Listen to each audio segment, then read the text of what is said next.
Hai korang, Assalamualaikum. Welcome to my IGTV. So, ini adalah video tutorial yang menggunakan satu sahaja warna untuk blusher and juga eyeshadow. So, jom kita start. Mula-mula korang prep dulu muka korang.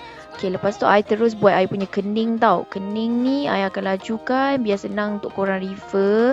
So, yang ni korang buat slow-slow. Siapa yang tak tahu buat kening, I guna Crescent punya eyebrow pencil.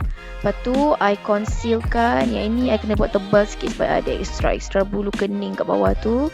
Ni siapa yang tak tahu buat slow-slow, okay? Lepas tu I guna Maybelline Fit Me. I believe semua orang ada Maybelline Fit Me. I guna shade 228 tau.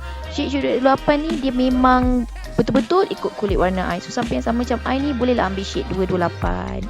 Okay, lepas tu korang pun tahu kita kena pergi kepada concealer. Ni adalah favourite concealer I, which is Fix Cosmetic.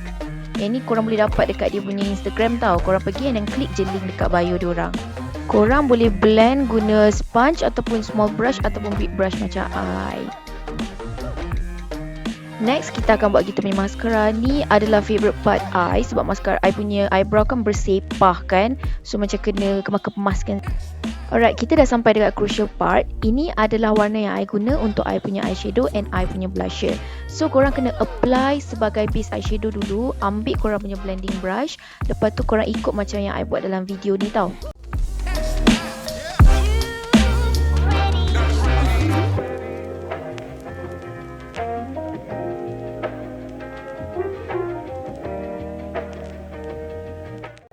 Next step, korang ambil korang punya flat brush. Lepas tu korang letak macam dekat dalam video ni. Make sure dia flat brush tau. Kalau korang guna blending brush, dia tak akan jadi. Blending brush adalah untuk blend sahaja. And then lepas tu korang boleh letak dekat outer corner of your eyes. Yang ini macam nak bagi korang punya mata tu nampaklah sikit sweet-sweet kat situ. Okay, lepas tu kita akan guna warna yang sama untuk blusher kita. Yang ini I letak dekat I punya cheekbone sahaja tau. Sebab nak bagi cheekbone I macam naik sikit. Okay, ni option. Either korang nak guna eyeliner boleh, tak nak guna pun tak apa. So macam I memang suka guna eyeliner sebab mata I selalu appear macam nampak ngantuk tau. So I kena guna eyeliner untuk bagi mata I nampak macam fresh macam tu. So I gunakan gel eyeliner. I tak berapa minat guna pen eyeliner. Siapa yang suka nak guna pen eyeliner, korang boleh guna. Siapa yang tak suka buat eyeliner pun, korang tak payah buat. Yang ini korang boleh refer video YouTube I tau kalau nak buat.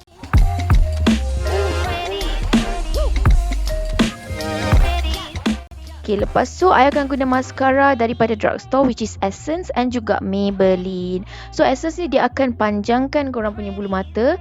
Lepas tu function Maybelline tu dia akan volumizekan korang punya bulu mata. So kalau korang nak guna satu mascara pun boleh juga. Nak guna dua.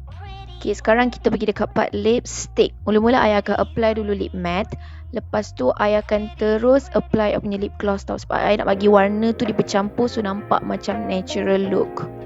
So ini adalah look dia. Yang paling best look ni boleh guna untuk semua warna kulit. Selamat mencuba.